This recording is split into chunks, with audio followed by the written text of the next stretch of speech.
wait for the recording. Yeah, okay. So, good afternoon, everyone. And at the outset, I would like to thank Dr. Loveleen for initiating such a wonderful series of webinars and choosing really practical topics. So, today's topic is also about random start protocols. And we all know that in today's era, as the incidence of carcinoma is increasing, and so this becomes even more relevant now because it comes as a rescue for emergency fertility preservation, because where time is the constraint and we have to start the treatment immediately. So I think with today's topic, we would be able to have more insight into this very useful protocol. And I would like to welcome all the esteemed chairpersons of this webinar. I would welcome first Dr. Umesh Jindal ma'am. And I think she does not need any kind of introduction. She is the pioneer in starting IVF in North India. And she is invited as speaker in most of the national, international webinars and conferences. She was former assistant professor, PGI MER Chandigarh, and also former fellow of University of Washington, Seattle. This is just a brief introduction to so many of her accomplishments. She is also director, Jindal IVF and Sant Memorial Nursing Home, Chandigarh. Welcome, ma'am, to the webinar. And yeah, good afternoon. Welcome, ma'am. And our next chairperson is Dr. Gunjan Jain. She is from our state, and she's also a good friend. So it's my pleasure to introduce her. She started Jain Fertility and Mother Care Hospital in 1997, and she has been trained with stalwarts like Dr. M.L. Swankar and Dr. Teineberg. She's also done fellowship from Stanford University, California, trained more than 500 doctors in infertility, and she has more than over 35 years of experience in infertility. Welcome, Dr. Gunjan.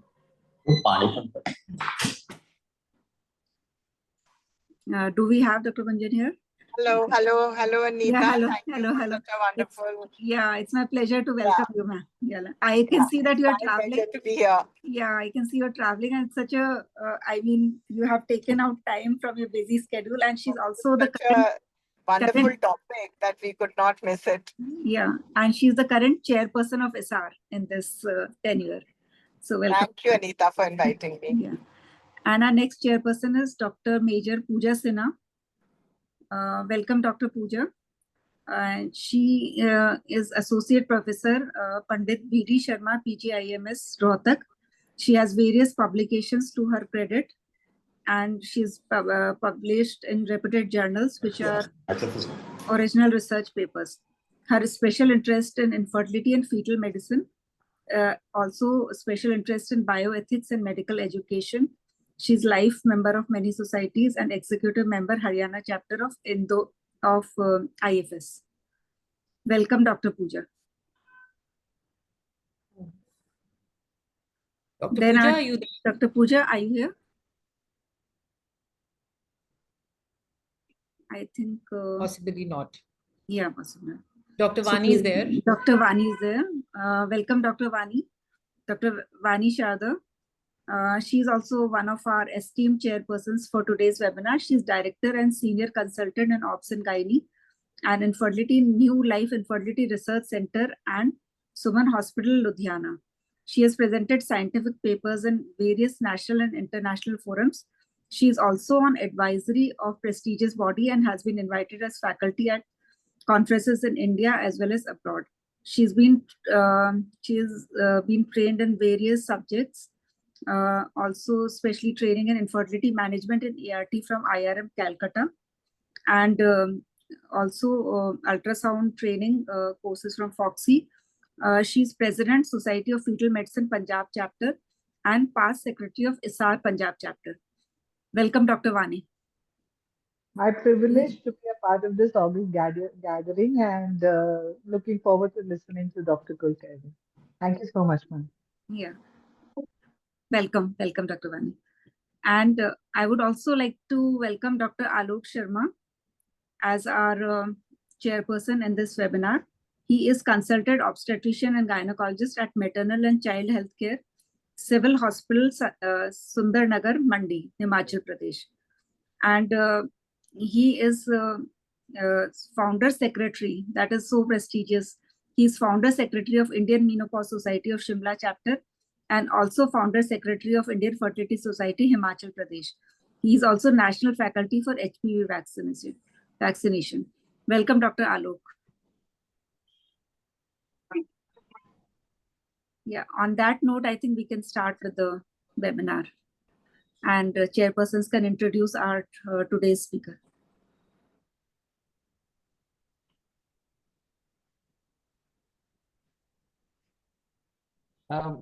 Hello, everyone.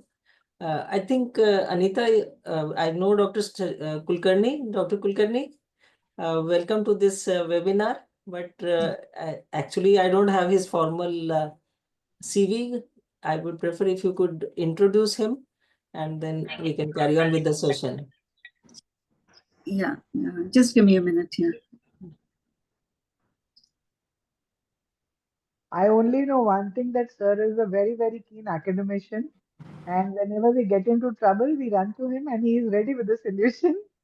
And that goes along because it's not just about what you do and you practice, but it is also about, there are two modes of learning, vertical and horizontal. And the amount of information that is passed on to the youngsters through this very kind gentleman is tremendous.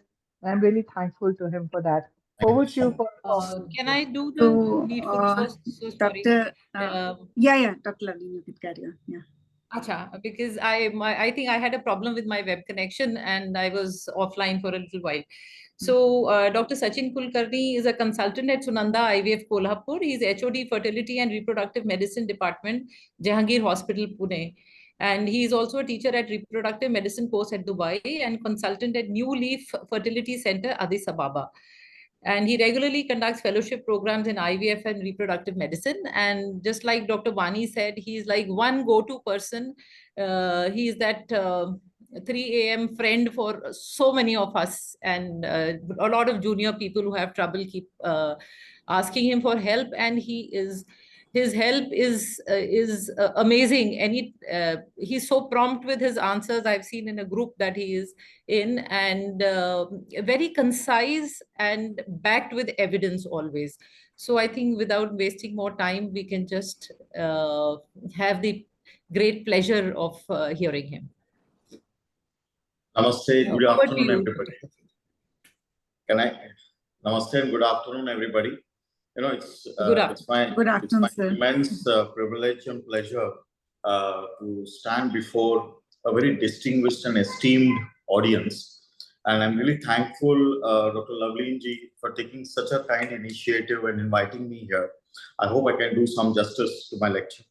And thank you so much, Dr. Jindal, for being a chairperson. I have fondly read your articles in Human Reproduction on tuberculosis, etc. And a lot of you are professors working in universities, having big statures in different societies. I'm so happy that such a privileged audience is there. Such an august audience is there, and it's really a privilege for me to be a part of this symposium. It is a privilege to have you with us, sir. Thank you. I've heard you before, and I would definitely like to hear from you. Yeah. Just allow me to share my screen.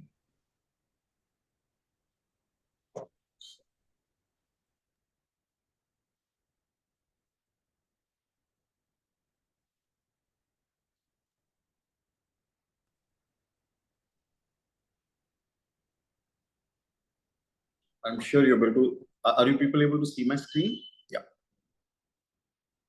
Yes, we are, sir. Yeah. Thank you so much. Yeah.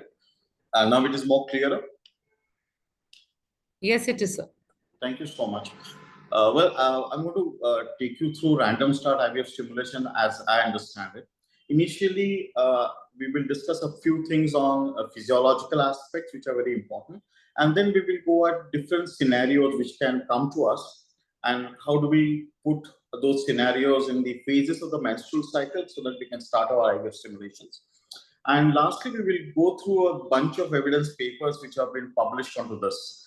And probably a small critic view of dual stimulation also I would like to present here. I hope I'm not very long, but anybody can ask a question in between as well, as per the what is already been decided with the all audience. Thank you so much. Well, understanding a bit of physiology, we really do not know the true functional onset of menstrual cycle. So basically, when does the antral follicle start being responsive to FSH and when it starts going? What is that day? So the basal FSH signal, which really kicks off a follicle recruitment, is just 2.5 MIU. So if it goes from 4 to let's say 6.5 MIU, follicles or a bunch of follicles whose threshold is reached will start growing. Now this smaller rise is difficult to measure because again, long half-life of FSH molecule and multiple sampling will be needed, which is really impractical in a real-life scenario.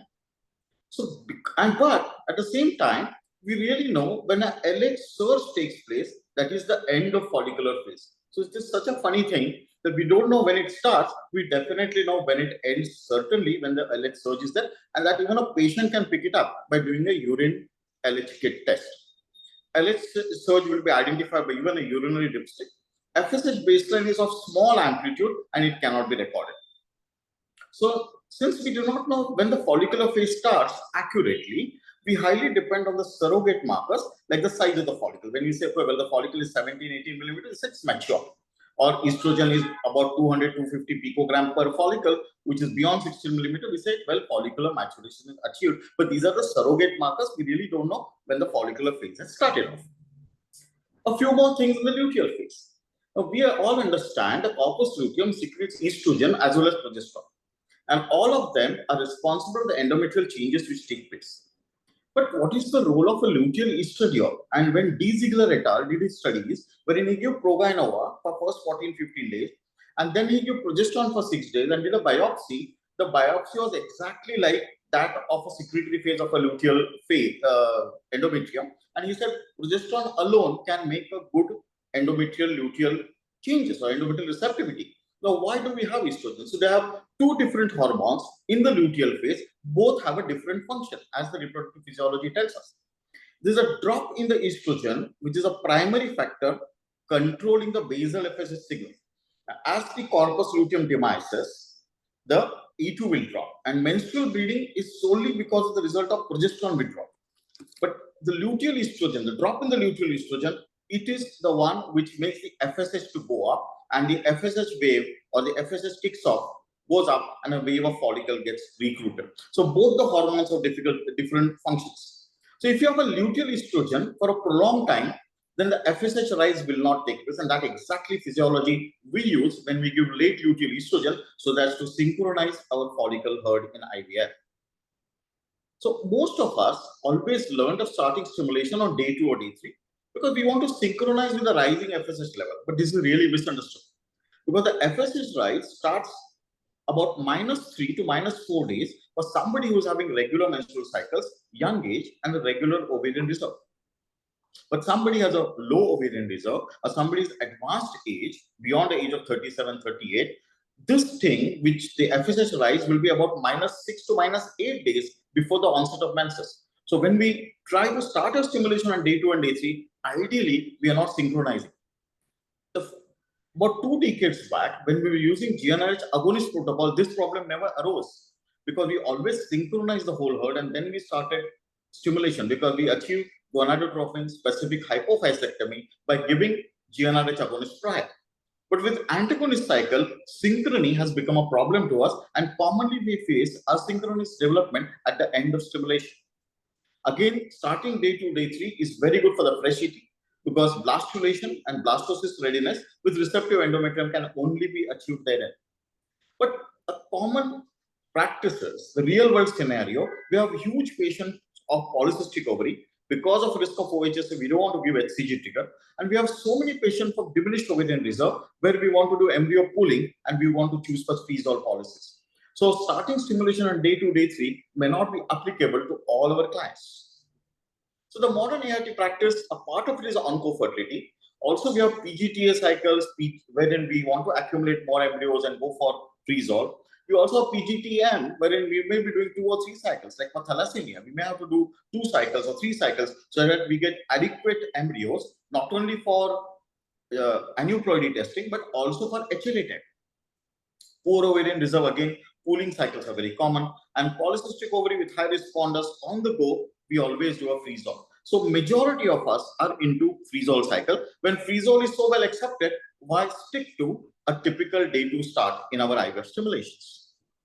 So going back in 1983, McNulty et al. Said that they could detect healthy small antral follicles in the oophorectomy specimens obtained at hysterectomy and in the luteal phase. And later on, we know about the wave theories which have been published by Barwald et al. In 2003. And he said that follicular waves are reported. All this data actually came from cows, the follicular monitoring of the cows and the cattle. And the veterinary data we extrapolated to our humans. And Barwald et al., he did this study. But look at the study, what he did. He did a study of 50 women who are regularly menstruating and fertile women. So there was no infertile women in his study. And then he said that 68% of the women have 2 waves, while 38% of the women, we have 3 waves of follicular genesis. And then he published a meta-analysis. I think this was somewhere around 2012 or something. And they said there are 3 mechanisms of AFC recruitment. There is something called continuous recruitment. That means there is a continuous tone of FSH maintained in our body, and that causes continuous recruitment. Now, that tone cannot be abolished by giving OC pills, cannot be abolished by giving GnRH agonists or anything. That tone remains, and that causes continuous recruitment. Just because you have given GnRH agonist injection, let's say for 1 year, hypothetically, doesn't mean you are maintaining your AFC or something like that. The continuous recruitment take place, and your AMH will keep coming down in spite of the pituitary ovarian axis being inhibited. The only thing which can stop a continuous recruitment is a pregnancy, because the estrogen progesterone levels are so high that the axis is completely inhibited, and probably the FSH goes absolutely to a hypo kind of situation. Late luteal, when the corpus luteum demises, there is an increase in the FSH, and that is a typical wave we catch upon, and there could be an early follicular wave of FSH rise. Also, I feel there is a small wave at the time of surge. When there is a surge of LH takes place, there is also a small surge of FSH. And that small FSH rise, which we like to follow in our dual trigger concept on our IVF, is also responsible for few follicles to be getting recruited further. So a wave of follicular recruitment means a synchronous antral follicle count at regular intervals. 2 waves are detected in women with regular 30 to 35 day cycles, compared to 1 follicular wave in women with 26 to 30 day cycles. This is typically our diminished ovarian days of life. But 3 waves are seen in much longer menstrual, sorry for the mistake, but much longer menstrual cycle. All above is supported by studies using serial ultrasounds and inhibin B levels. So whenever you have a high inhibin B, that means a follicular wave has kicked off and it has reached dominance, and that's why the inhibin B is going up. So interovulation interval in 2 waves is lower than the interovulation interval of 3 waves. So whenever I have 3 waves, it's going to be a longer cycle, menstrual cycle. That we have to remember. So interovulation interval is shorter in women with decreased ovarian reserve. Thus, reduced fecundity, inferior IVF outcomes will be there independent of the age. So Barwald et al. Group did not include this particular group. These particular women with low ovarian reserve were not included in their study of those 50 women. Also, interovulation interval length is related to number of waves. Shorter may have single wave, and this has been said again by an earlier study. So Barwald's proposition may not apply to women with shorter intermenstrual intervals. I purposefully put this up to tell you this, that we advocate duostim in our diminished ovarian reserve patient, but we all understand all the women with diminished ovarian reserve have shorter cycles. They would hardly have 1 wave. What is the other wave we are riding on? So I think it is quite paradoxical. If you go to the literature which has been published on duostim or on, I think there were 2 papers, randomized studies published on duostim and conventional 2 stimulations. I feel conventional 2 stimulations do much better, give you adequate time. Secondly, when it comes to embryo pooling, if you're doing 1 good stimulation, you are obtaining a good blastocyst, that is euploid, forget, you may not do a second stimulation. Transfer this single euploid blastocyst, your time to pregnancy will come down. But duostim only gives you two things. Number one, you're holding on to the client for a longer time and you can accumulate little faster. But for that, duoscheme is not going to offer much to us. So follicular waves can be detected if a follicle measures beyond 5 millimeter only. The dynamics of human follicles, what happens to them between 1 to 5 millimeter and their regression, whether they go to 4 and then again come back to 1, we really don't know. It's not, literature is not very clear on this size of those follicles.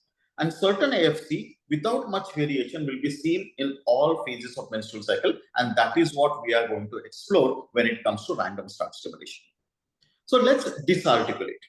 Let's convey the first thing if you are practicing random start is the very first visit. When you're starting your IVF, you want to convey them that menstrual cycle is different and ovarian cycle is different. We use menstrual cycle for embryo transfer so that we catch on the endometrial receptivity. But we don't concentrate on the menstrual cycle when we want stimulation and we want to get more number of eggs. And that's where we are more concerned on the ovarian cycle for controlled ovarian stimulation, because you get, if you kick off your stimulation at a right point, you'll get more oocytes. More oocytes with more metaphase 2, more euploid embryos and more pregnancies. So this counseling has to be done before you ever recommend anybody a random start, so they can understand it much, much better. So this is also a concept that shall we relieve the stress for waiting for a certain time to start stimulation. You know, the client may come on day 2 and you want to start the stimulation, but you feel, well, she has not taken enough coenzyme Q. You want to give it maybe, let's say, 15-20 days of coenzyme Q. I'm just again giving a hypothetical example. If this will allow you, a random will allow you to do all those things and then start off your stimulation. So let's try and understand the different random starts. So I'm going to take you through late follicular phase start. So late follicular phase is generally, you will be starting your stimulation between day 7 to day 14. There would be a follicle which is a dominant follicle, 14 millimeter. It would be secreting some amount of estrogen, also some amount of inhibin. Now this follicle is going to become 20 millimeter, 18 to 20 millimeter. And because it is growing, because it has developed the LH receptors fast, and the 2-cell to gonadotropin theory is making up very well. And by the time the follicle crosses 16 millimeter, 90% of the receptors are LH receptors. So it will keep growing. While the FSH level in the body are falling down, and that is going to cause some amount of atretic follicles. There is still some amount of anterior follicle count, which is in the white 3 circles you can see. I have written 10% LHR. That means there are only, out of the receptors, because these follicles are less than 10 millimeter, they would have 90% FSH receptors and about 10% of LH receptors only. Now, this follicle can initiate a spontaneous LH surge and it will rupture. But believe me, that LH surge is not going to affect anything to those 3 small ones, because they have just 10% LH receptors. So they will be there as it is. And it will then become a corpus luteum. When it becomes a corpus luteum, the progesterone will be high. Because of progesterone, there cannot be a LH surge, the premature LH surge. You can start off your stimulation in the late follicular phase. In spite of the rupture, you don't worry about it. If your follicles are all less than 10 millimeter, LH surge is not going to affect it. Corpus luteum will be enough to secrete progesterone, so the pituitary is not secreting LH. Only when the progesterone level starts dropping, there is a possibility that you may have to add antagonists, and that you can detect by doing a serum progesterone level. But this kind of a follicular phase, late follicular phase stimulation is not something which I follow. Just for the physiological sake, I've just represented to you. This is what I like to follow. So your first 5 to 6 days are gone. The patient has come to day 7 and above. You have a follicle beyond 15 millimeters. I prefer electively giving a GnRH trigger. We understand a GnRH trigger because elective LH surge, and that trigger will also induce a severe luteolysis. So after 72 hours, the progesterone is gone, LH is gone. It is called severe luteolysis, and you are free to start your stimulation thereof. So I electively like to give a GnRH trigger and then start stimulation. Should you add a fixed anter or no? Well, no, the research is not very clear about it. You know, I'll come to that. Most of the papers are not adding anter. The people who have looked at LH levels continuously, they said that only 1 or 2 patients required an antagonist. They had a criteria. I think this was a paper published by Rigid et al. In 2023. And he said, only if the LH goes beyond 10, you add an anter. And only one of his clients in his group of 23 patients required the anter to be added. So you may not need this antagonist. But then since the literature is not clear about it, you can still follow fixed standard and you're not going to do anything wrong there as well. So if you don't want to use an antagonist, you're confused about when to add an anta, you can do this way. I'm still talking about the late follicular phase random start protocol. One dominant follicle, start off your stimulation, but add medroxyprogesterone 10 milligram. So you do a PPOS with late follicular phase progesterone, wouldn't make any difference. It would go smoothly. You don't have to bother about antagonists, and you can still retrieve good number of follicles and you will go ahead. The core physiological understanding here is, in spite of a dominant follicle, in spite of an induced or a natural LH surge, that high LH is not going to hamper any quality of the follicles, which are very, very small, because they don't have LH receptor. They just have 10%, the rest of them are FSH receptors. So if the patient presents in the follicular phase with a dominant follicle larger than 40 millimeter, we wait for a spontaneous ovulation to start stimulation, or a GnRH agonist is administered to trigger ovulation. And this para I have taken from Antonio Lamarca's study, and it's from University of Modena 2018. In his article, he put this sentence. Now, let's talk something beyond that. So, the client comes to you with a corpus luteum. She has come post-ovulatory in the early part of the luteal phase. How do you go about it? Endocrinologically, you have a corpus luteum there, which is still secreting progesterone. LH could be high, but LH would come down. High LH is wrong, actually. The LH would come down. Progesterone would be high. You can just start off the stimulation. But look at the follicles, the white circles around there. Not all white circles are synchronous. There will be some big, some small, because not all of them are antral follicles. A few of them, they try to grow in the follicular phase, but they become atretic. So few of them could be atretic.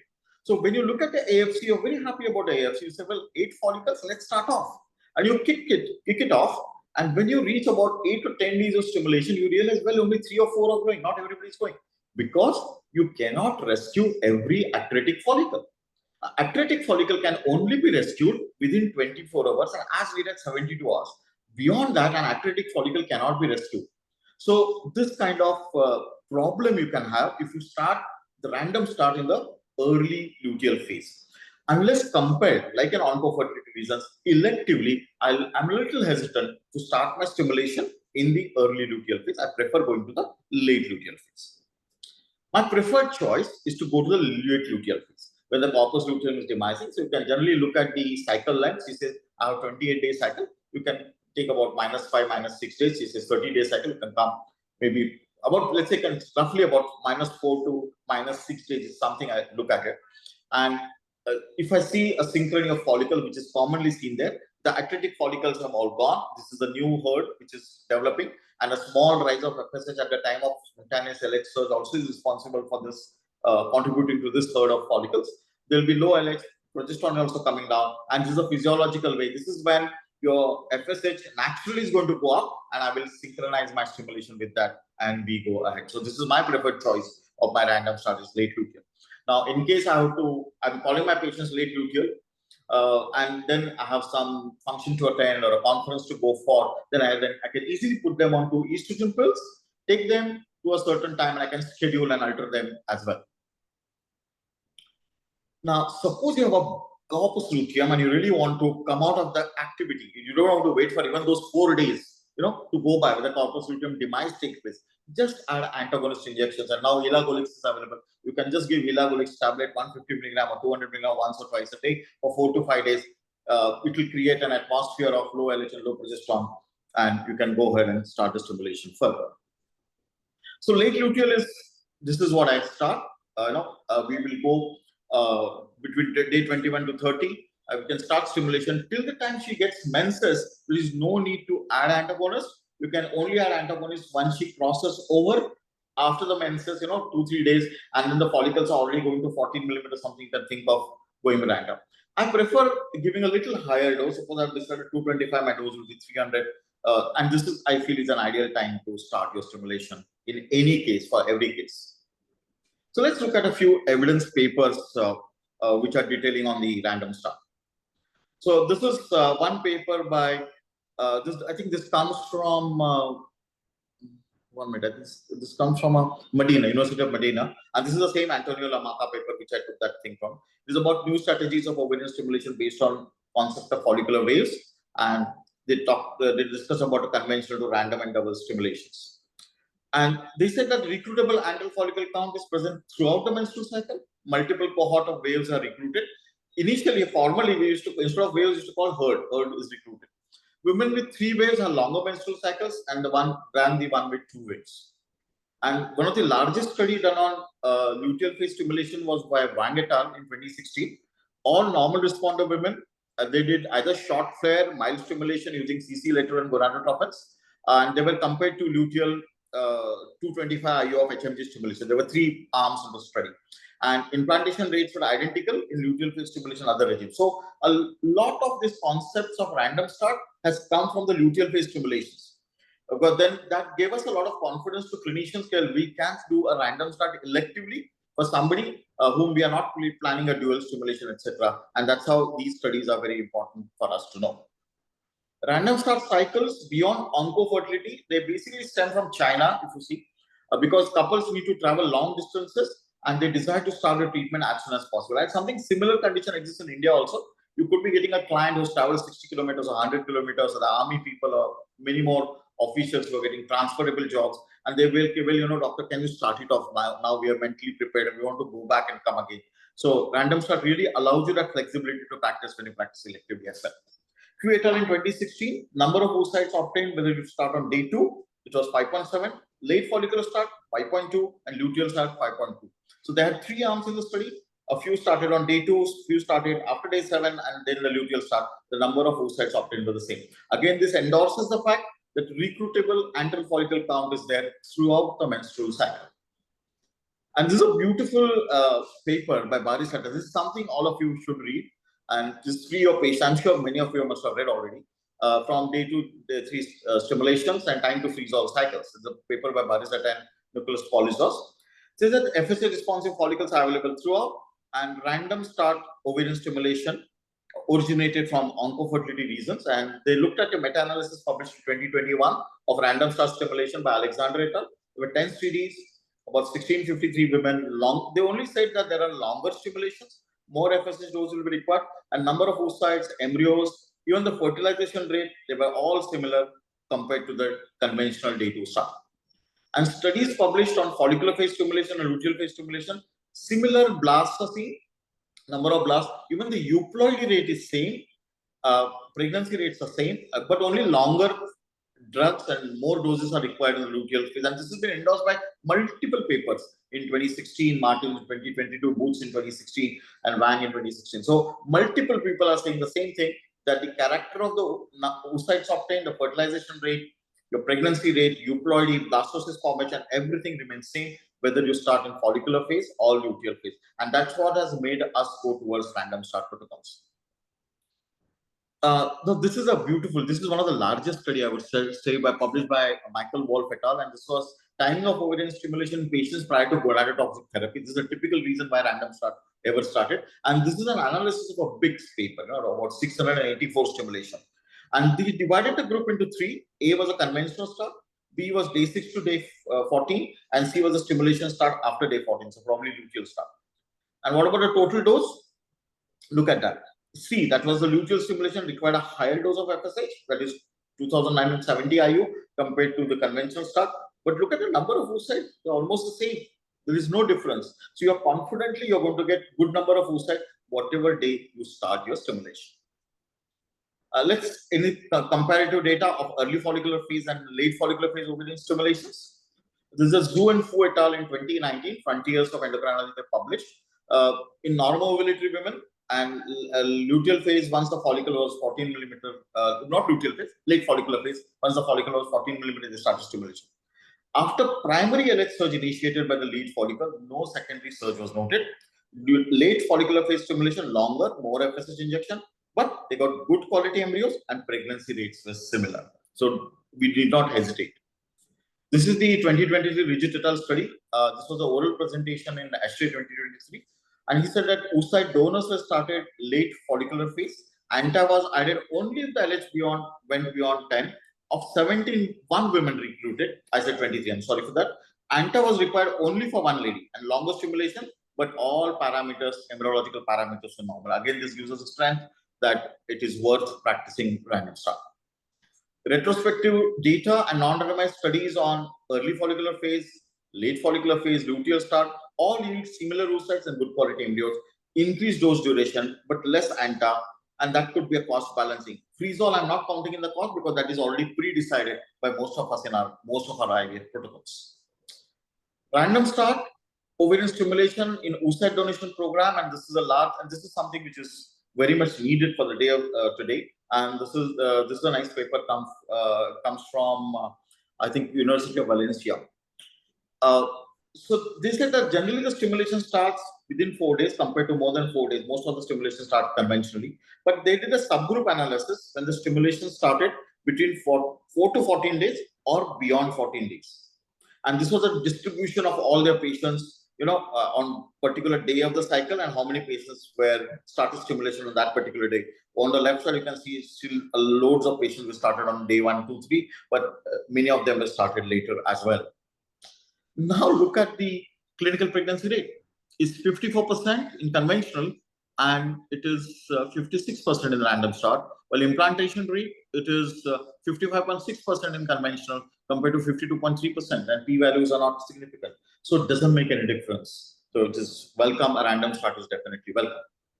But what about the follicular molecular characteristics? Will it be different? You're starting, will the enzyme levels and everything will be different? And this is a nice a paper by Ismaili and et al. Published in 2023 in Human Reproduction. He talked about in oncofertility, they did follicular fluid analysis of the enzyme levels, etc., and looked at the different starting points and what were the results.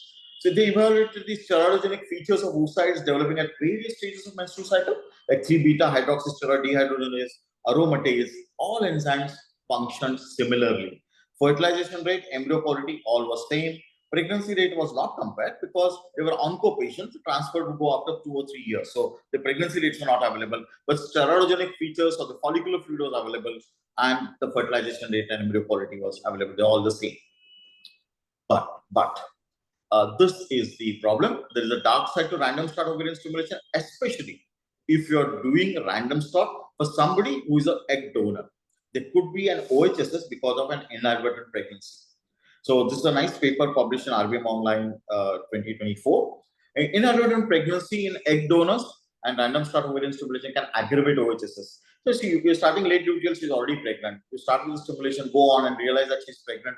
By the time you're day 8, day 9, follicles could be there or may not be there. And then what you do, there's a possibility of OHSS, especially in egg donors. So late ovulatory women, oncofertility. Best is one can do a sonography. You can do a beta HCG or you can do a serum progesterone level. If your serum progesterone level is very, very high, think this could be pregnancy. You can just defer it a bit and then start. So or even an HCG level during stimulation can be done, because even if you use Menopur, which has HCG, your levels wouldn't go beyond 6 MIU. So if the HCG levels are high, definitely it's pregnancy. So if inadvertent pregnancy is positive, you should not give trigger.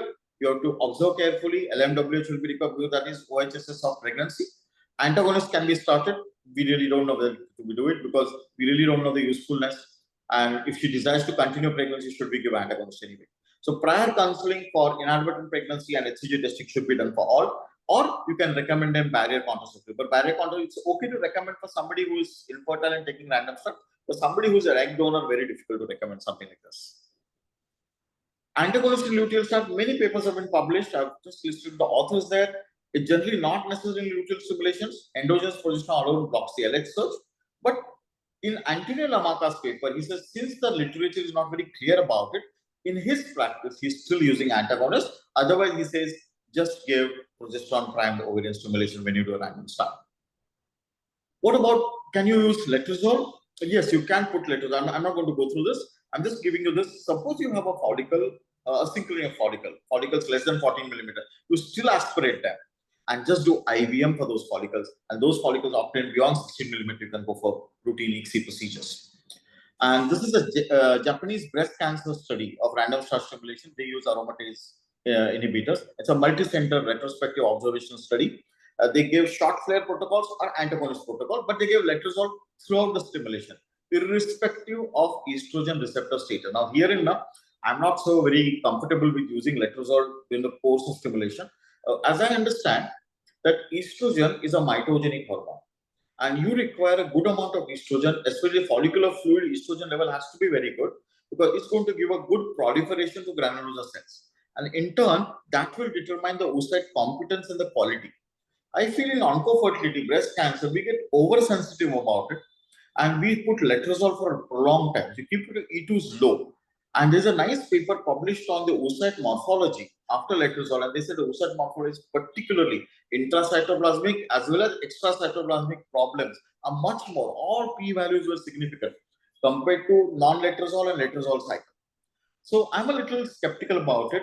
Going through the meta-analysis, I've realized we should look at the recurrence rate. What are we worried about? That IVF giving high estrogen and recurrence of breast cancer. If you go to the meta-analysis and studies which have looked at the recurrence rate, the recurrence is more commonly seen in breast cancer alone, who has not gone for IVF or egg freezing. The one who have gone for egg freezing, they have not seen much of a recurrence. So that has been the literature. So in my practice, I don't use letrozole very commonly, because for them, whatever they're just going to take one cycle. For that cycle, whatever quality of eggs is so very important for us, and that competence is important. So we can discuss this, but I prefer not using letrozole in my cycles. I would prefer using letrozole as soon as I do a pickup. Immediately I'll put letrozole. So this is what they did. Follicular phase, they use aromatase inhibitor throughout, and they do OPU. In the luteal phase also they use throughout. And conventional stimulation, if they did dual stimulation, they used aromatase continuously. When duostim, they use it that way. 29 cycles of follicular phase stimulation, 21 cycle of luteal phase stimulation. Oocytes, same. Metaphase 2 oocytes, also same. So wouldn't make much of a difference. You can start off at any point of time. For women with 35 to 37 years age, 20 oocytes will be needed to be cryopreserved for 80% successful pregnancy. So 3 or 4 cycles may be needed. Then think of letrozole, no doubt. But just if she's going to go for one cycle, your oncologist is sitting on your head, I have to start off whatever you preserve and go ahead. I don't think I will use it for one cycle. So letrozole allows, so again, letrozole gives you that flexibility. This is the other side of the point, that you can use higher doses of FSH and HMG because E2 is kept low. So you can just push on full throttle stimulation for these women. This is one study I want to quote, and probably this could be the last one. This is the outcome of random start versus clomiphene citrating gonadotropin cycle. These are such common patients coming to us who have FSH which is going beyond 20. They have primary ovarian insufficiency defined as FSH beyond 20 to 40. Beyond 40, you call it completely a menopause. Ovulation is ceased. They could have 3-4 months of amenorrhea, but there's something called an occult POI, a stage just before that. There are no particular definitions to this, but the paper said that the AMH beyond less than 0.3, FSH could be between 10 to 30, and ovulation sporadically is there. So the pathophysiology of this occult POI could be, there could be premature follicular activation has taken place in these women because of some genetic issues. There could be blocks in maturation, oocyte maturation, or an accelerated apoptosis because of some inflammatory condition, etc. They could be going into this particular phase. Interestingly, what they did in this study was they compared a random start to CC plus HMG. We will always give CC HMG. We want to go minimalistic. See, look at the beauty of random start. Random start was OPU of a spontaneously developed dominant follicle. So they just called a patient every few days. The moment they saw a dominant follicle going beyond 15 millimeter or 16 millimeter, they gave one RFSH injection of 225 IU and HCG trigger. If it was a smaller follicle, they gave maybe for 2 or 3 days as well. And routine USG required, since we need to follow the follicular waves, a routine USG could be required for 2 to 3 months. This is again a very important point to convey our patients with extreme low results. I'm going to ride a follicular wave, but that follicular wave I may not reach in 1 month. So you need to be patient. Saburi bahut jaruri hai, taki we can reach that follicular accumulation. In CCHMG, they just gave 100, it's not 10 milligram, 100 milligram of clomiphene twice a day, and RFS is 150 from day 6 till trigger. And the number of oocytes collected and metaphase 2 oocyte embryos more in random start, not with the CCHMG. So we should be convincing this POI patient that just come to me regularly. Let me pick up a follicle which is going beyond 40 millimeter. I would like to ride that wave and go ahead and pick up. We'll accumulate follicle by follicle. We accumulate 2-3 cleavage stage embryos and probably you can go ahead. But then this is more likely to do well with a younger one with the occult POI rather than the older one as occult POI. Look at the live birth rate, random start 22% and clomiphene HMG was just 6.3%. Well, I'm going to end here. Thank you so much. But before I just end, I'd just like to say that there's nothing wrong. We should be practicing random start very commonly. At least in my practice, I do it. It makes it's a very comfortable thing between the client and you. When it comes to follicular tracking, you need to be patient, and that will be very individualized follicular tracking. Somebody who has an AMH, let's say between 1.5 to 0.5, probably in a month or 6 weeks time, you can ride a follicular wave. The follicular wave means you see majority of the follicles beyond 5 millimeters. So, but suppose you have an AMH much lesser, FS has already gone up, probably you will need to go through it more and more to do this. Sometimes, I can give an example of hypoc when they are amenorrheic, or they may be getting some hypoc make it very sporadic menses. Let's say they're amenorrheic, and you need to build up their LH levels. So the follicles are not seen, AMH are also low because there is no preantral follicle. The AMH comes from secondary oocyte and the preantral follicle. She could be having a primordial, it is not secreting AMH, so the AMH is low. Ovaries are appearing quite blank. Herein, you need to give HMG for a long time. So give HMG nicely for a month or so, take their FSH up, LH up. That would make few follicles to grow. And the moment you see antral follicle developing, you can start your IVF stimulation therein. Many a times in dual stimulation, or when you do conventional stimulation, two conventional stimulation, this is typically seen. In the first cycle, typically you will get about 2 eggs, and you say you got very less number of eggs. But that period of 10, 12 days, you maintain the FSH levels and LH levels pretty high because of an exogenous gonadotropins. And this high FSH level will push follicles more. When you see these patients post pickup after 15, 20 days, you can have a better AFC and you can start your stimulation again later. Well, thank you so much, all of you, for giving this opportunity, and I'm open for any questions.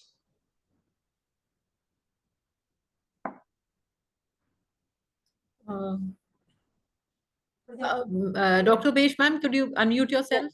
Yeah. Thank you, Dr. Kulkarni, for a very exhaustive and very, your style of explaining this complex topic with scientific basis and some explanations and evidence is really impressive. And I think at least I have learned a lot, I would say that. Thank you so much. Few questions I would like here. One thing is your last comment regarding hypo. Yes. So you said that instead of starting with the high dose, you give them low dose for some time. I mean, what would be your suggestion for long? See, a typical hypo is a spectrum of disorders, madam. We all understand. And, and hypo is more of a pituitary ovarian story, while AMH is an ovarian story alone. So because pituitary ovarian axis is not functioning, there is no FSH, the follicles are not moving from primordial to secondary oocytes and preantral, which actually secrete AMH.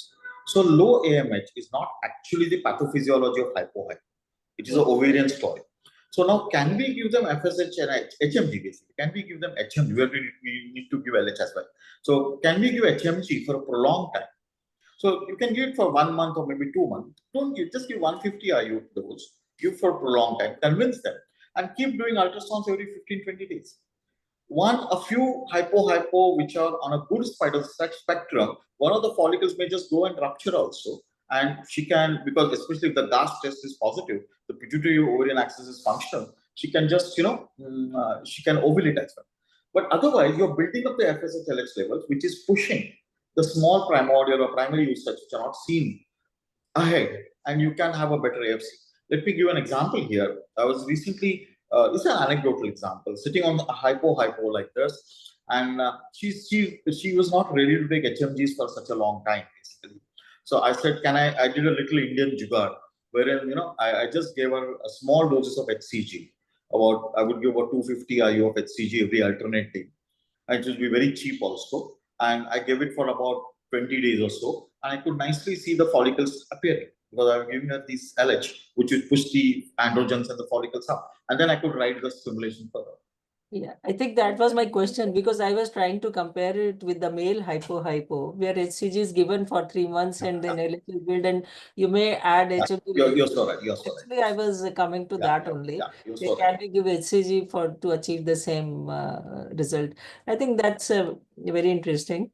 And second question is, if you start FSH in late luteal phase, let's say around 21 to 23 days, so by the time your expected menses are there, the follicles would be some 15, 16, 17 mm. And endometrium also should behave that way. So do these patients get menses, and they will get menses during Most the of time my of tentative OPU? That is my question. most of my patients would get menses on the course of stimulation, and I just tell them that that's going to occur, and don't worry. The endometrium becomes totally irrelevant here, because irrelevant, but I'm more concerned about OPU during menses. Yeah, that's okay. Listen, I'm not an OPU during menses as such. Maybe like today's case, today's OPU, when I was combining that with hysteroscopy, and it was a random start. When I went inside, I could see a lot of erythematous endometrium. So I was expecting she would bleed in a day or two. I was just catching a day premenstrual probably. So this can happen, but I don't think it would make much of a difference, madam. Even the late follicular phase, if you give them the GnRH agonist trigger, then they will also, I think, menstruate somewhere along. Yeah, absolutely. They would menstruate early. You're so right. For OPU, they menstruate, it doesn't matter. Madam is asking a relevant question. If it is OPU during menses, egg retrieval. I agree with that. I might have come across one or two, but not very common, madam. I'm not saying it can happen to anybody. But I expect that with such high levels of estrogen and also progesterone there, patient should not get menses. Yeah, should not. Should not get. Yeah. So now the question here, what intrigues me is, what is the risk of excess hemorrhage when we do a pick up OPU at menses, or is there a more risk of infection, etc.? Well, I've really not looked into literature in this particular asking these two particular questions, but let's look into it and find out if anything can be found from the literature. There are a lot of questions in the chat box, actually. Yes, ma'am. One says, can we use random start even for normoresponders or recurrent cyst patients? Normoresponders, yes. Recurrent cyst formation, again, yes. So could you answer that? A lot of patients, I think, they have a cyst when they start the period. Number one, random start can be used for anybody, everybody. You know, it wouldn't make a difference at all. That's what the evidence is telling. Now, coming to the recurrent cyst part of it, rather I would say if I find a residual cyst there, I'm very happy to start stimulation, because a residual cyst would typically secrete estrogen that will not allow the FSH in the late luteal phase to go up. So there will be synchrony of the follicles. There will be enough inhibin also. So the nature is putting a late luteal estrogen and giving synchrony. I think we infertility specialists make a lot of humbug about residual follicle, aspirate karenge, E2 level dekho, endometrium dekho. Rather, the nature has been very kind to you. It has given enough estrogen. There's no late luteal estrogen is there, and synchrony will obviously be there. I would start my stimulation, and what that estrogen is going to do to my stimulation anyway? Nothing. I'm going to use exogenous gonadotropins. But now, if this cyst is secreting progesterone, which is less likely because she's got menses, less likely, but so it may happen rarely. She's spotted and she's reporting it to you with menses, and nothing wrong in doing a progesterone level. If the progesterone level comes high, you can do freeze-all rather than doing a fresh embryo transfer cycle. Otherwise, a cyst means I'm very happy. I just start the stimulation, even for IUIs for that matter. And then another question is, any cutoff hormone levels which we need to do before starting a random start? No, actually, just defies, because since you're doing freeze-all, it just defies the whole thing. The freeze-all is well explained. So since you're not synchronizing with the endometrial receptivity, it wouldn't make any difference.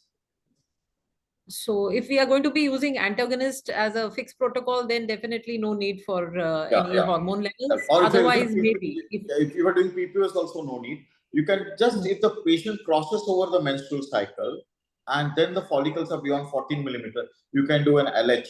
If the LH is beyond 10, you can start antagonist. So PPOS can be done basically for any kind of random start. Yeah, any kind. And I mean, do but you not do many that studies, not choice? many studies are on that ground. Though I'm saying it, but I don't want to be very literally confident on that because not many studies are published. It's a recommendation though. Okay, but any experience, your personal experience on that? I don't do PPOS at all, madam. So it is. I strongly believe in maintaining a good LH level during the whole course of stimulation. So my PPOS is. So then there is a question in decreased ovarian reserve patient, is Bistim better than Duostim? I think you already, okay. Yeah, Bistim better than Duostim? I think Bistim is defined physiology and people talk of PGTA and Bistim. Now, see, suppose you're firstly PGTA for somebody who's less than 35 years itself is an add-on thing. It's no evidence, no evidence at all. And on top of that, you are putting Bistim also. So I think there is too many of no evidence things being done. So, only if the older women, since their cycles are short, they are going to take more time to have another wave of folliculogenesis. So that's what I said in my presentation, that going Bistim in older women or low reserve is a paradoxical thing. And the studies are also saying the same thing. It just allows you to hold on the patient for a more time. That's all. Nothing beyond that. So basically, Bistim is when you are doing 2 cycles back to back. The first one is luteal phase, and the second one is or a follicular luteal or luteal follicle. So what I commonly practice Bistim is I will give letrozole in the follicular phase, give an agonist trigger when the follicle is dominant, and that is androgen priming of the ovary, and the luteal phase start my stimulation. It's not actually Bistim. Could you repeat that? Sorry. So I would start letrozole on day 2. Could you repeat that? Yeah, start letrozole on day 2 to day 6. Get a dominant follicle, rupture the follicle with GnRH agonist trigger, and after 72 hours or 3 to 4 days of agonist trigger, start your stimulation in the luteal phase. This letrozole will cause androgen priming of the ovary. It will increase the intra-ovarian androgen levels, and the FSH sensitivity and receptivity will be better. Okay, so this is for your decreased ovarian reserve patients. Yes, you're right, ma'am. And your experience is that it gives you a better... I wouldn't say better. I'm happy this way. I'm doing something, an add-on which is more scientific.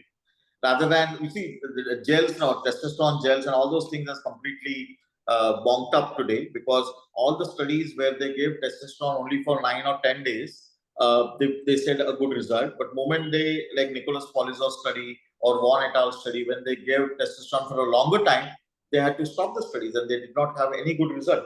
And the literature is not telling you what dose of testosterone, when to use, and how many days to use. So it is just a stone in the dark, I feel. So rather than that, giving letrozole and androgen priming makes more sense, and that's why I prefer this. And that is good 2 months lost in that process if you're going to be giving testosterone for 2 months. And when you look at the testosterone levels, they have gone to the male levels, beyond male levels. So a certain amount of testosterone is necessary, but a certain amount of testosterone has a ceiling effect and inhibits folliculogenesis completely. True. Day 2 high LH, does it need suppression? Not at all. It is just a cosmetic effect. What is that high LH causing you? That high LH is telling you there is a lot of androstenedione. And unless you induce a very good aromatase activity, that androstenedione is not going to get converted to estradiol.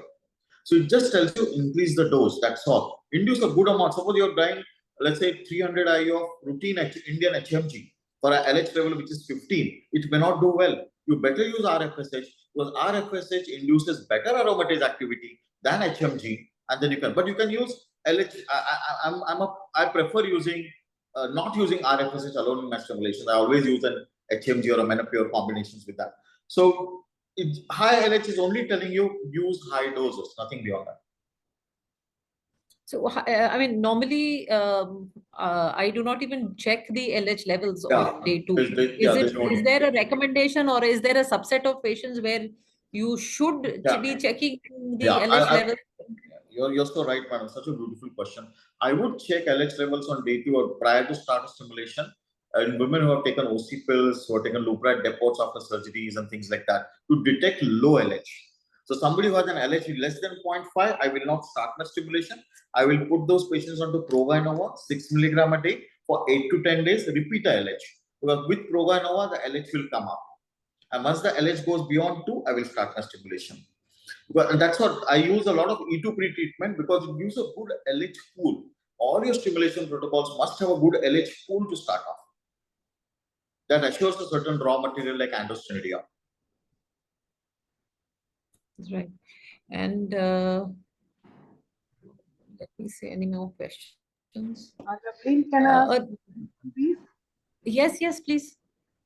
Yeah, I just wanted to ask that for a good cohort of synchronized cohort of follicles, do you also use antagonist in pre-treatment? No, I didn't understand the last part of it. Good cohort, I understood. So for good cohort of synchronized follicles, do you also use antagonist? Oh, yeah.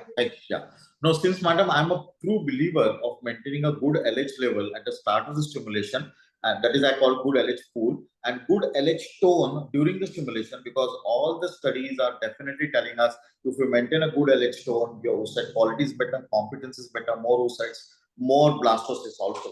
So I'm not in great favor of using antagonists at all for this. And what has happened is the antagonist studies published by Blockhill et al. There are very few sporadic studies published which are talking of a better synchrony because it gets the FSH also down and going ahead and getting good results. But falsely in India, because you see PCOS with a high LH and you use antagonists. But that's a cosmetic effect because those Blockhill never did those studies for PCOS women. They did it for the normal women to achieve synchronization of a scheduling and things like that. So LH is not a foe. LH is a great friend. Dr. Kulkarni, you just said that you believe that LH should be at the basal level at the start of, but that's not true for random starts. When I mean, either you do it irrespective of LH, or then you would give an antagonist for a few days and then only start. No, you're saying if the LH is very high, it is bad. Am I right? High or normal? You said that you want the LH to be at the basal level before you start stimulation. You believe in basal in the sense I don't want it to be low. That's all. I don't want to be less than 0.5, less than 1. I don't want that's fine. That's fine. Not very low, yeah, but not high also. No, I wouldn't mind high. It is just telling me to use a higher dose. That's all. I actually got it wrong. I understood wrong because we never get LH done. Yeah, I don't do it routinely unless it is a OC pill taken because the subgroup of OC pill takers in 5 days of washout, the LH may remain still suppressed. Not everybody increases LH. That's and Dr. Kulkarni, if you have given estradiol for priming, luteal phase priming, yeah, you have to give a washout period in those patients also. Do you want to give? Washout period for stimulation? No. Actually, see, the washout period papers came from Singer et al. And he came in quite earlier. And he talked about the answer of OC pill pre-treatment is in the data itself. They said you use OC pills for synchronization, but after stoppage of OC pill in 48 hours, the FSH rises. But the menses start after 5-6 days, and you start your stimulation on day 2, still asynchrony is maintained as it is. While in E2, the FSH rises within 24 hours. So I generally stop estrogen tablet on the previous day morning. I tell them to take the last tablet, and the second day I start my stimulation. But then you achieve a synchrony. And what I love about estrogen is it suppresses FSH, so your synchrony is good, and it allows the LH to go up. So that because the positive reflects on the positive feedback, the LH goes up, but there is no follicle with good LH receptors to act on. So the LH systemically is good, and you get a good amount of raw material. The follicle will be better. A lot of people I have heard saying that PCO patients, if their LH levels are high, it is not good. You give them OCPs. And I mean, I don't believe in that, but then I wanted your opinion on that. Yeah, actually, OCP is absolutely no. I hardly use OCP in the practice at all. See, all these data now they came. See, we have evolved ourselves. So no, we are using agonists, so HCG trigger dena padta tha, vagara, and LH was not a problem then. LH would get controlling PCOS. Antagonists started that probing that, and we always looked at LH as a bad one. But I'll quote 2 papers here. One by DeVos et al. In DeVos et al. Paper, what he did was he gave 150 IU of RFSS to PCOS. He gave HCG trigger, did fresh embryo transfers as well as froze embryos for the CLVR. Now, in his particular study, he says depending on the phenotype, the response differs. So, if the phenotype A, the response is poorer, or high androgenic PCOS will have a bad response. But now, Shari Mackens, she published the paper, I think just about maybe 5-6 years back. What she did was, irrespective of the phenotype, she gave full dose. She gave 300 IU to all PCOS. And whatever is phenotype A, B, C, D, they got 20 oocytes in all patients. And that is what we want. So PCOS, a bad PCOS means what? High BMI, give high dose. High LH, give high dose. High AMH, it is causing resistance to FSS, to give high dose. So I think PCOS is all about recognizing who is a bad PCOS and giving higher dose. And another bad PCOS is a rosary pattern on ultrasound and all the follicles less than 4 millimeter. अभी गाड़ी को 0 से 100 जाना है तो difficult है, गाड़ी को 60 से 80 जाना है तो इजी है accelerate करने वाला. Similarly, from 4 millimeter to take to 20 is going to be different. But somebody all of you are 8 millimeter diffuse pattern on ultrasound, that's going to be simple PCOS. So I feel PCOS is all about giving higher doses. I thought it was the other way around. We always keep our doses. It was an era. I would say it was an era. A lot of people still are practicing low dose in PCOS. But then you see now, all my patients are middle class patients. If I let's say give 150 IU and I get 8 oocytes, I get 1 blastocyst or 2 blastocysts. You know, I'll be lucky if I get 4. I'm happy about it. But you know how things are. Sometimes the blastocysts could be less.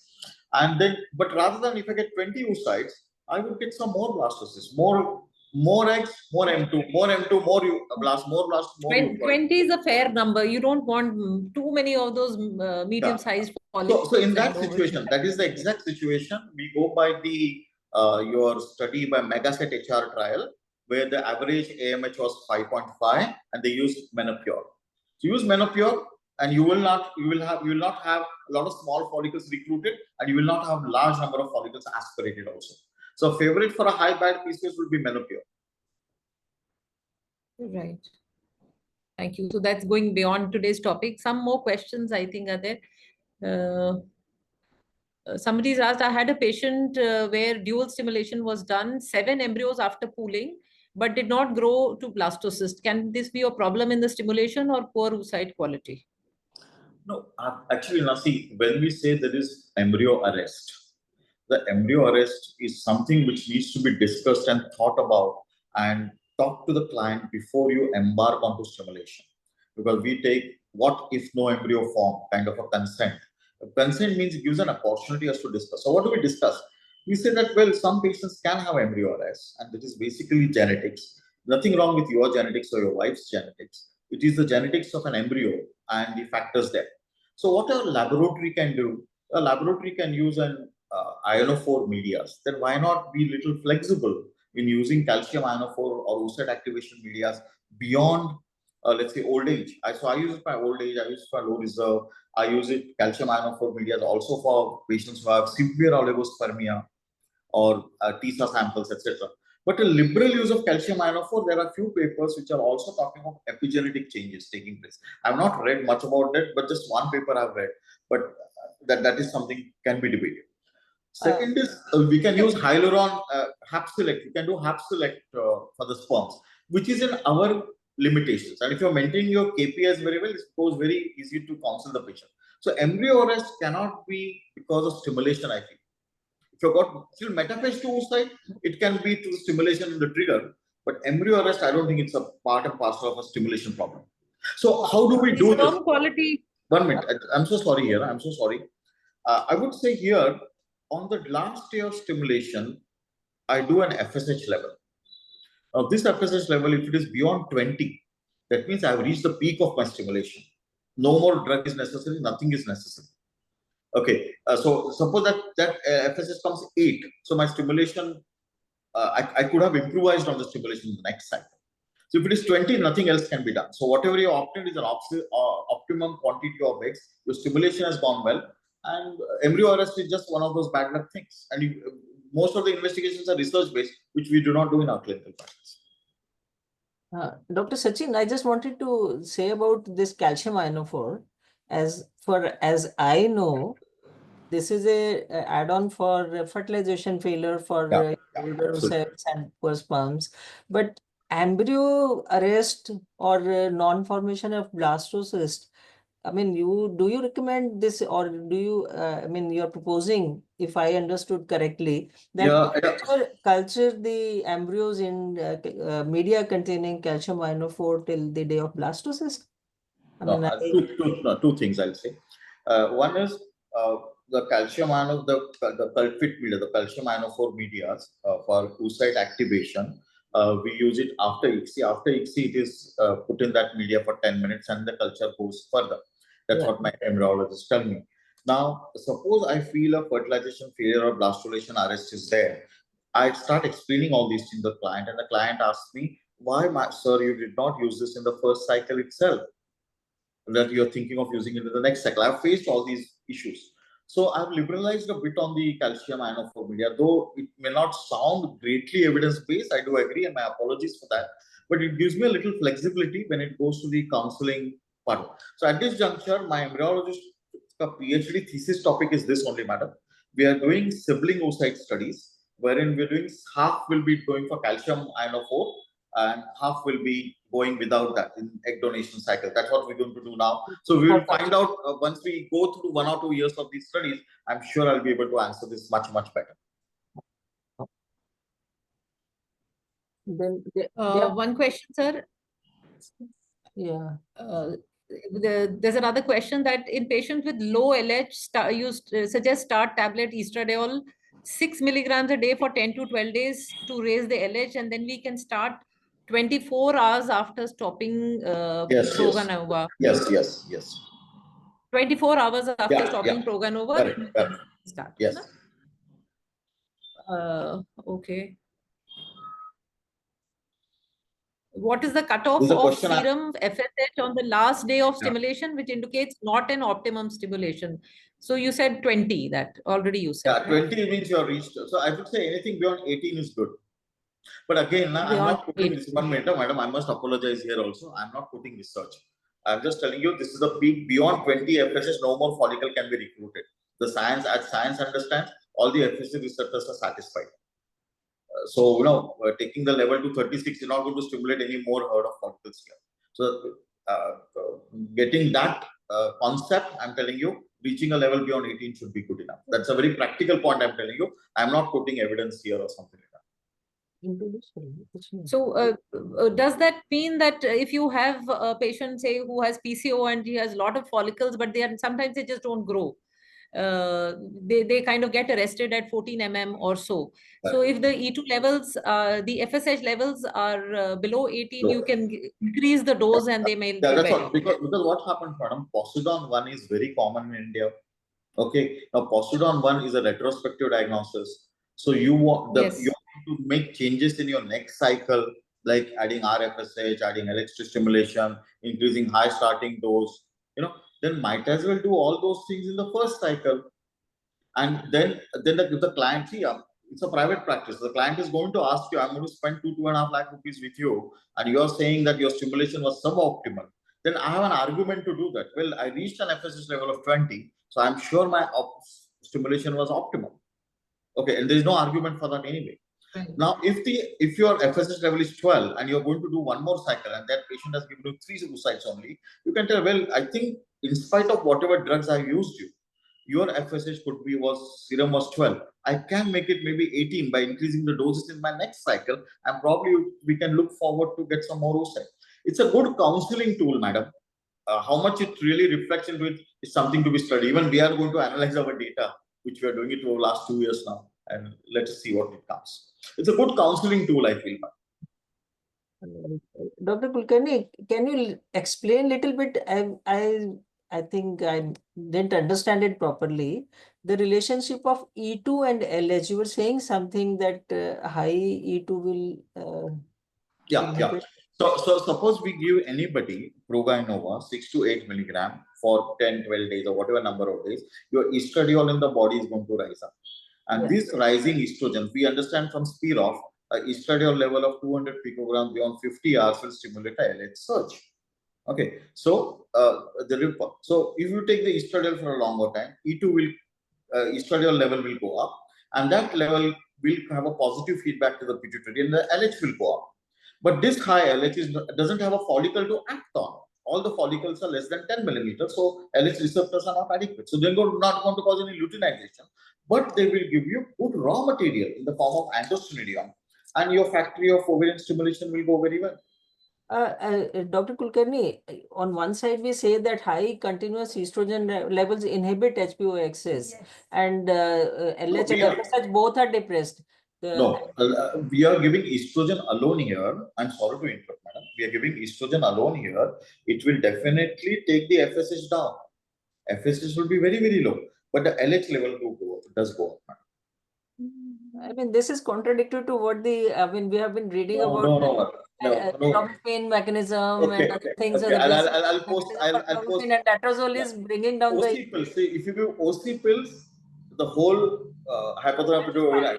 But with estrogen alone, only FSH will come down. LH will go up at a point. Even when we do this replacement cycle, HRT. Do any LH or FSH and believe that there will not be any LH.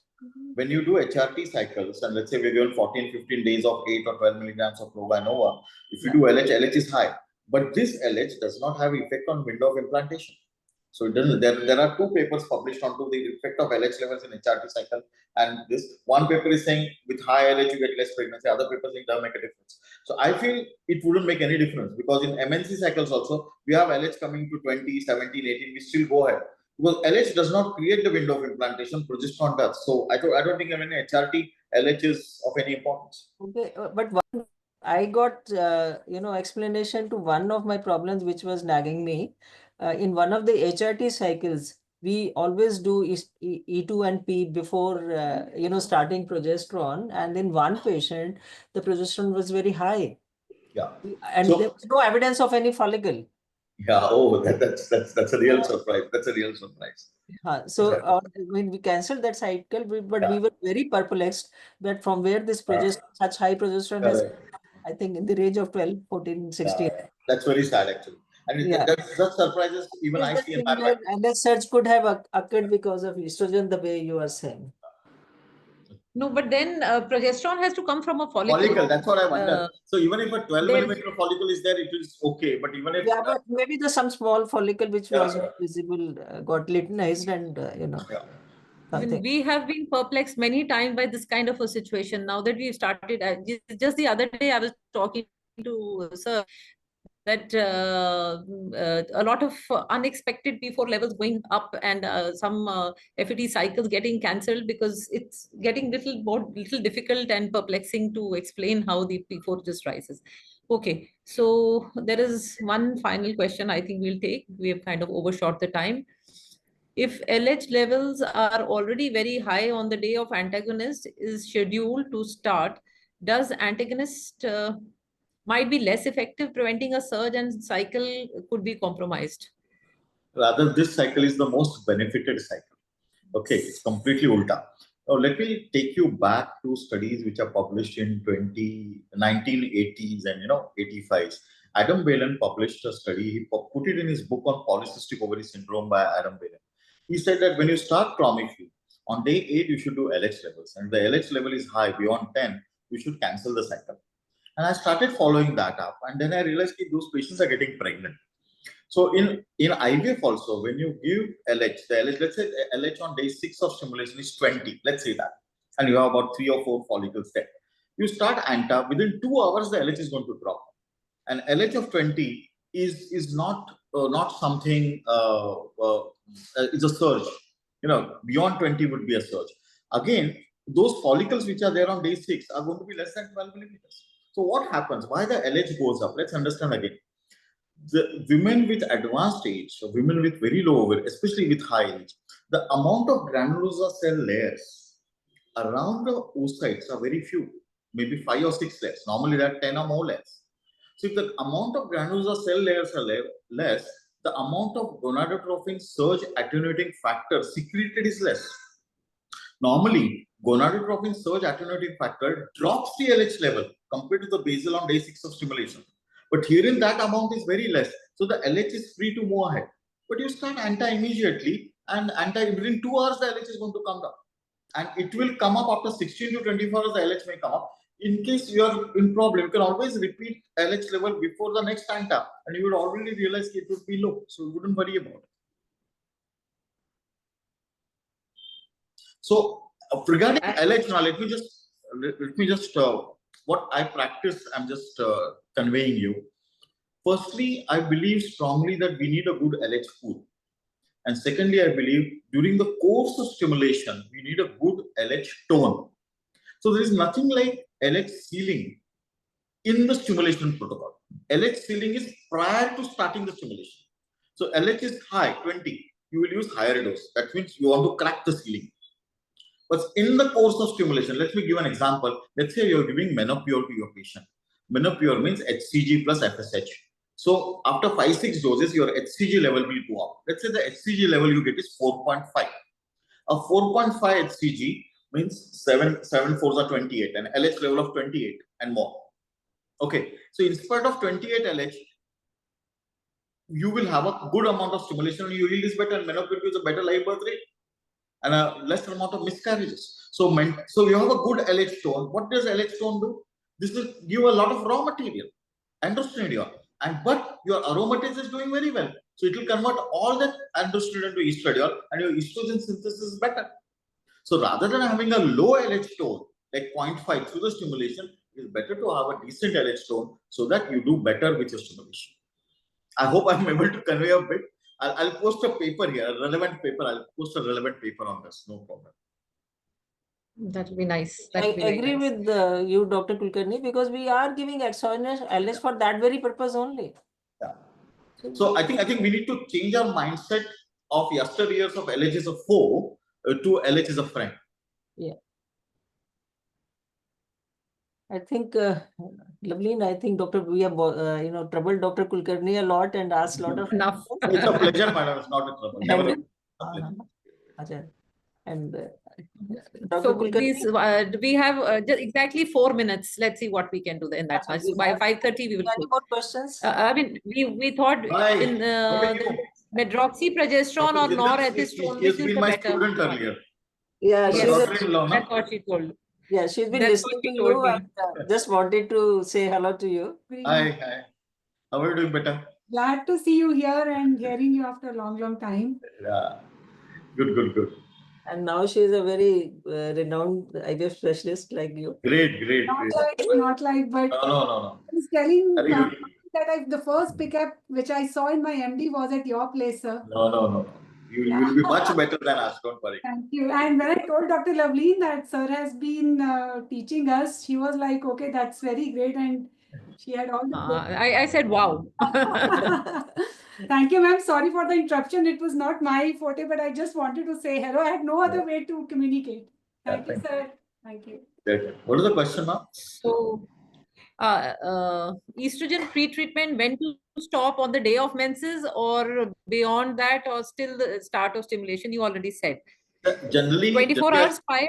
Yeah, generally I start on the day 1 or day 2 of the menses, but then I want to go to ASHRAE conference, so I schedule myself and take the estrogen pre-treatment till the time I can do that. So if you want, say 4 or 5 or 6 days, you want to delay, so you just again, let her be on there is a very beautiful paper published by Didier Dively from Lille University. Okay, France. He's the one who did all the work on antral follicle counts and dynamics. In Lille University, they give estrogen to everybody. Every IVF cycle is pre-treated with estrogen so that they want to avoid all the pickups on Saturday, Sunday. So they published a large retrospective study of patients who have received 1 day of estrogen to 14 days of estrogen. And this doesn't make any difference. Any number of days of estrogen doesn't make any difference. I think only thing is it will increase the amount of FSH dose, that's all. Longer it will increase the dose of FSH. More FSH. Yeah. Total accumulated dose will be high. Some cycles could be longer stimulations, that's all. Some cute thing, add me into our IVF discussion WhatsApp group. You please add me into your group, I would say.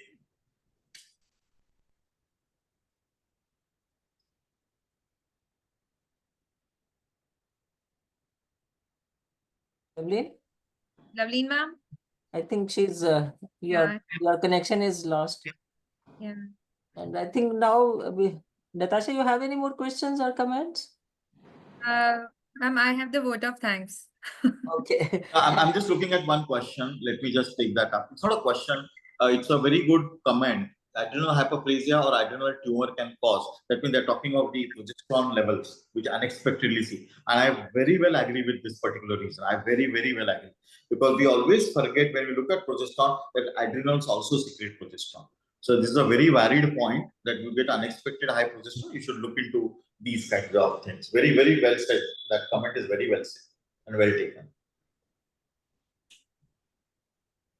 What is the cutoff where you would actually think of adrenal hyperplasia for day 2 progesterone? I was sorry, I really don't have any idea on that.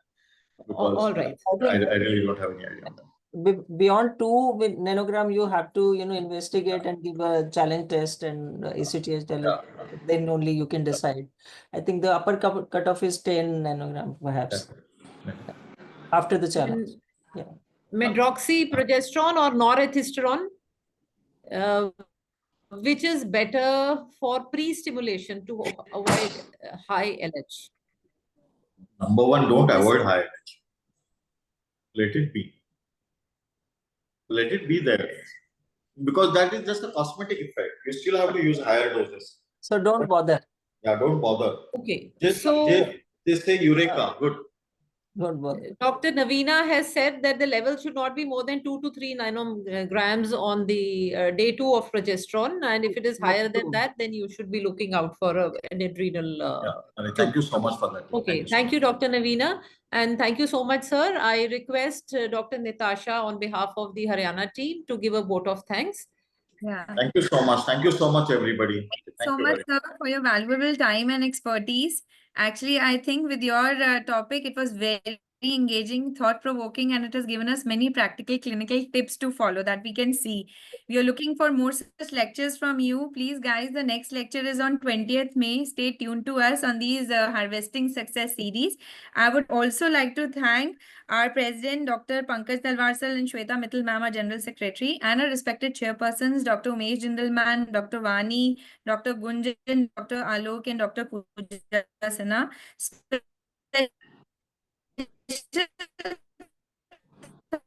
Secretary, especially Dr. Lavleen ma'am, for making Dr. Yogita and Dr. Seema Mittal ma'am. Thank you all for being here. Please join us again on 20th May. Thank you so much, everyone. A very big thank you to sir especially and Umesh ma'am. Thanks. Thank you. Thank you very much and see you again. See you again.